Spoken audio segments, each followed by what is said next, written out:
You begin with fire, a decision that feels different this time.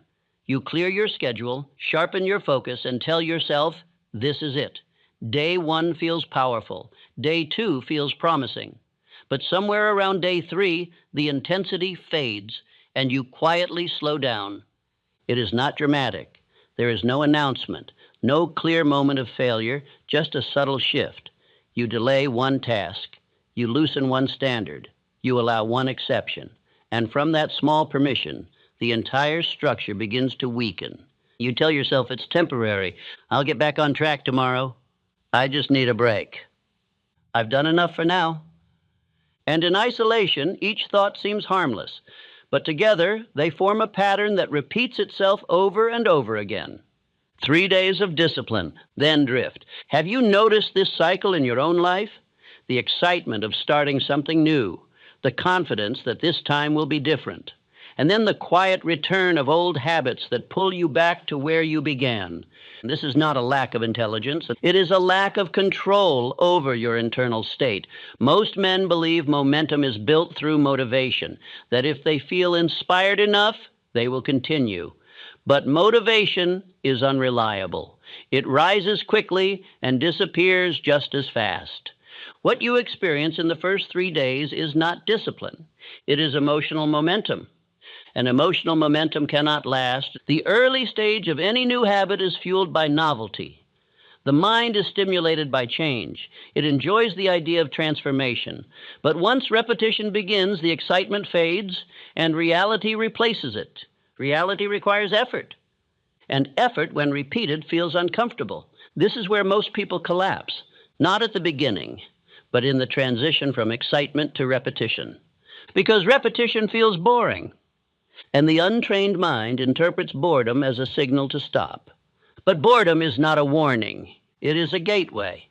The moment something becomes repetitive is the moment it begins to compound. But because it no longer feels exciting, you mistake progress for stagnation. You start to believe nothing is happening. So you slow down, you skip one action, then another, and soon the rhythm you created disappears. And without rhythm, momentum cannot exist. Momentum is not built on intensity. It is built on consistency. And consistency is not exciting. It is quiet, repetitive, unnoticed. That is why most people never reach it. Let me ask you something directly. When was the last time you followed through on something past the point where it stopped feeling good? Not when you were motivated, but when you were tired, distracted, and uninterested? That is where discipline begins. Not in the first 3 days, but after them. There is another force at work here, one most people never recognize. Your mind resists change, not because it is against your success, but because it is designed to preserve what is familiar. Even if what is familiar is limiting, it feels safe. So when you introduce a new habit, your mind pushes back, not loudly, but subtly. It suggests comfort. It offers excuses. It justifies delay. And if you are not aware of this, you follow those suggestions without resistance. This is how weakness returns, not as a decision, but as a quiet agreement. You agree to slow down. You agree to postpone. You agree to relax your standards. And each agreement moves you further from momentum and closer to your old patterns. The most dangerous part?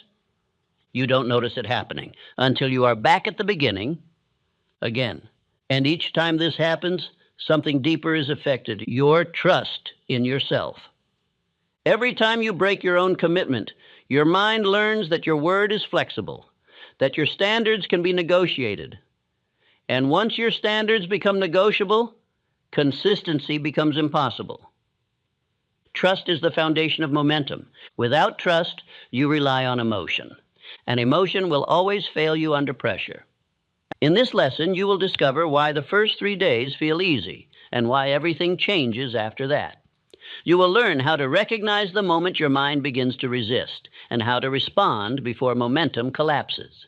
You will understand how to replace emotional momentum with structural discipline so that your progress does not depend on how you feel, but on what you do.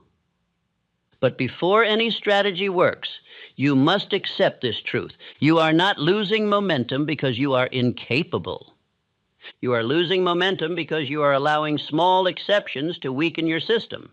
And the moment you remove those exceptions, momentum stops disappearing. It begins to compound. Part 1.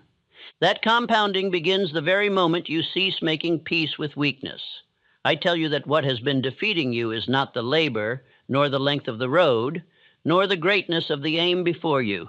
It is the small betrayal that enters quietly after the first heat has faded.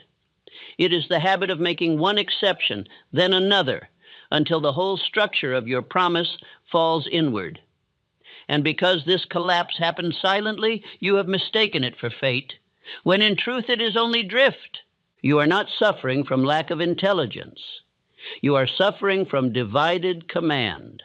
One part of you wishes to rise, and another part of you still worships ease. One part of you says, forward, while the weaker part says, tomorrow. So long as these two voices remain equal in power, you will continue to start with force and end with surrender. No man can move far while arguing with himself every morning. Decision is the first great separator of winners and failures because decision ends inner argument. I have seen men of little schooling rise to mastery because they learned to decide. I have seen men of splendid ability remain poor in purse and poor in spirit because they never formed the habit of definite decision. They considered, delayed, reconsidered, doubted, feared, hesitated, and by the time they were ready to act, the hour had already favored another man. You lose momentum after 3 days because you have not yet made your course final. You are still entertaining retreat as an honored guest in the house of your purpose. Burning desire is the starting point of all achievement, but desire must be more than excitement. It must be so definite, so intense, and so completely accepted by your mind that no passing discomfort can bribe you into abandoning it. Most men mistake the thrill of beginning for the fire of desire. They are not the same. The thrill of beginning comes from novelty. Burning desire comes from purpose. Novelty fades. Purpose deepens. Novelty seeks sensation. Purpose seeks attainment. If you would save 10 years of your life, learn this difference now. How do you save 10 years? You save 10 years by refusing to repeat the same mistake under 10 different names. You save 10 years by choosing a definite chief aim before life chooses one for you through misery, debt, criticism, humiliation, and regret. You save 10 years by ceasing to ask each morning what you feel like doing and beginning instead to ask what your purpose demands. You save 10 years by mastering one direction instead of chasing 10 distractions. Years are not always lost in idleness. They are often lost in scattered effort. I speak to the man who feels stuck. I speak to the one who has watched month after month pass while his intentions grew old and his circumstances remained the same. I speak to the one who is ashamed of how often he has promised himself change, only to return again to the habits he swore to conquer. I know the bitterness of wasted years. I know the torment of seeing clearly what ought to be done, and yet failing to hold oneself in obedience long enough to see results. That pain is real, but it need not be permanent. Your frustration comes partly from this. You have tried many things, but you have not remained with one thing long enough to compel it to yield its treasure. There is an old story I have often repeated because it contains a law that can rescue a whole life. A man dug for gold. He found promising signs, bought machinery, labored with hope, and then, when the veins seemed to vanish, he quit. Another man, armed with better judgment and persistence, dug but 3 feet farther, and took out the fortune the first man had abandoned. Many lives are left unfinished 3 feet from gold. Do not imagine that this story concerns minds alone. It concerns character, it concerns wealth, it concerns faith, it concerns your habit of stopping just when repetition begins to look dull and progress begins to appear invisible. The weak man says, nothing is happening. The wise man says, roots are forming. The weak man wants visible reward before he gives sustained effort.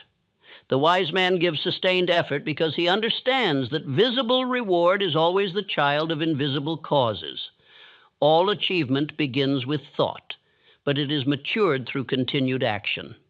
You have been trained, perhaps without knowing it, to trust emotion more than law. When the feeling is present, you work. When the feeling departs, you bargain. That is why the first 3 days often appear strong. Emotion lends you temporary power, but emotion is a poor ruler. It is unstable, impulsive, easily frightened, easily flattered, and easily exhausted.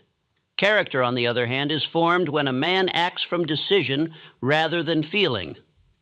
The fourth day is greater than the first day because on the fourth day, the contest becomes real. The fourth day is where your old self comes to collect what it believes belongs to it. It whispers, rest now, you have done enough. Begin again tomorrow. You deserve relief. One small concession will not matter. And because the suggestion is gentle, you receive it without alarm. Yet weakness seldom enters by force. It enters by permission. Every relapse into weakness begins as a quiet agreement. You agree to lower the standard. You agree to interrupt the rhythm. You agree to make comfort more important than continuity. In that moment, trust in yourself begins to crack. That trust is more precious than money. When your own mind learns that your word bends under discomfort, it begins to discount your promises. Then each new resolve carries less authority than the one before it. You call yourself to action. But the deeper mind remembers yesterday's surrender and waits for another. Thus, the problem becomes greater than one missed task. It becomes an identity. You begin to think of yourself as the sort of person who starts strongly and fades quickly. Once that thought is accepted, it governs conduct with tyrannical power unless you replace it. This is where autosuggestion becomes one of the mightiest instruments ever placed in the hands of man. The subconscious mind is a gateway through which repeated thought passes into habit, and habit becomes destiny. Whether you understand this law or not, it is operating. If you repeat weakness, weakness is impressed. If you repeat strength, strength is impressed. The subconscious mind accepts the impulses you feed it through emotion, repetition, and belief. Therefore, you must stop speaking to yourself carelessly. You must stop rehearsing defeat in the privacy of your own thoughts. Say it with me and say it until your own mind begins to obey it. I am the master of my fate. I control my thoughts. I act with purpose. I persist until I succeed. Again with authority. I am the master of my fate. I control my thoughts. I act with purpose. I persist until I succeed. And this you must also impress upon yourself until it becomes a ruling identity. I am the type of person who is disciplined, focused, confident, successful, and unstoppable. Do not dismiss this as mere language. Words charged with emotion and repeated with faith become instructions to the subconscious mind. Most men use this law against themselves by repeating fear, weakness, delay, doubt, and apology. They say, I always fall off after a few days. They say, I am easily distracted. They say, this is just how I am. And because these statements are repeated, the subconscious accepts them as commands. You must reverse this process. You must cease describing your weakness and begin declaring your chosen character. Faith is the force that transforms thought into reality. I am not speaking of idle hope. I am speaking of applied faith, disciplined faith, repeated faith. A man begins to believe his own command when he sees himself obey it in unfavorable conditions. Not when he is eager, not when the path is short, not when praise surrounds him. He begins to believe when he continues in the hour of boredom, fatigue, criticism, confusion, and delay. That is why so many remain weak. They want faith without obedience, yet faith grows by action, not by wishing. Consider Henry Ford. He was not great because his road was made smooth. He was great because he held to an idea after men of education, position, and reputation had declared it impossible. When he determined to produce the motor he desired, he did not ask the world whether the world approved. He held to his purpose until organized planning and persistence forced reality to bend. The power was not in the machine first. The power was in the thought accepted, believed, and pursued with decision. Had he relapsed at the fourth day of difficulty, his name would not command remembrance now. Look also at Edwin C. Barnes, who desired not merely to work for Edison, but to become his business associate. He possessed no riches at the beginning, no fine introduction, no visible assurance that his wish could be fulfilled, but he held one thought with burning desire.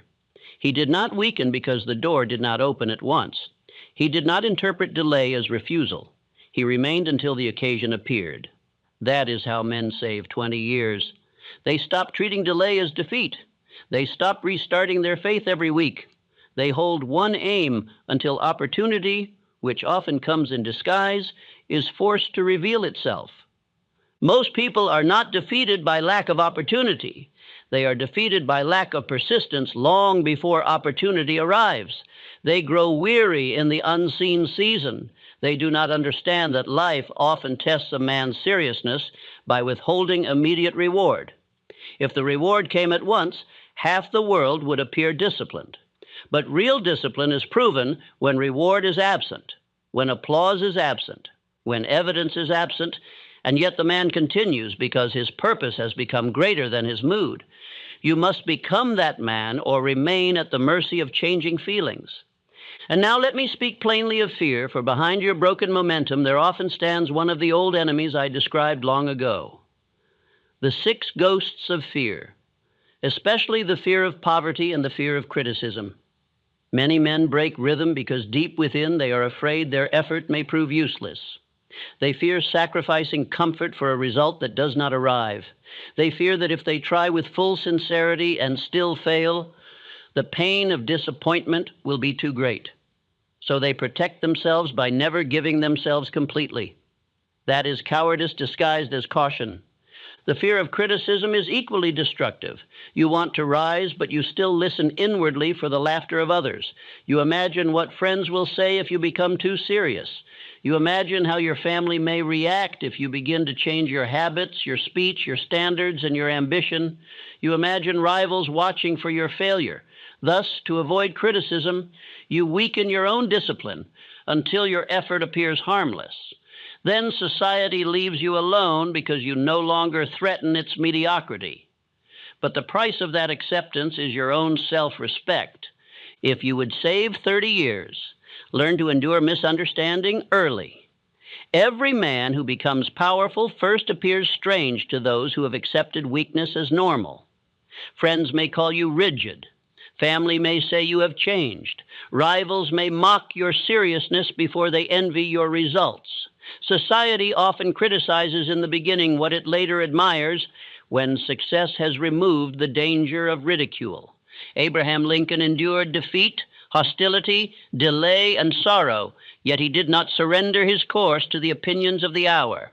A lesser man would have broken beneath that pressure. You must decide whether you prefer the criticism that comes from rising or the regret that comes from shrinking. One is temporary and useful. The other is corrosive and lasting. Every day you delay, you are not preserving peace. You are financing future bitterness. The years do not ask permission before they depart. They move on while you debate. That is why I command you now. Decide. Decide what sort of man you are willing to become. Decide what law shall govern your mornings. Decide what standard shall be beyond negotiation. Decide before another year is sacrificed adrift. Say it again until the weaker nature within you begins to tremble. I am the master of my fate. I control my thoughts. I act with purpose. I persist until I succeed.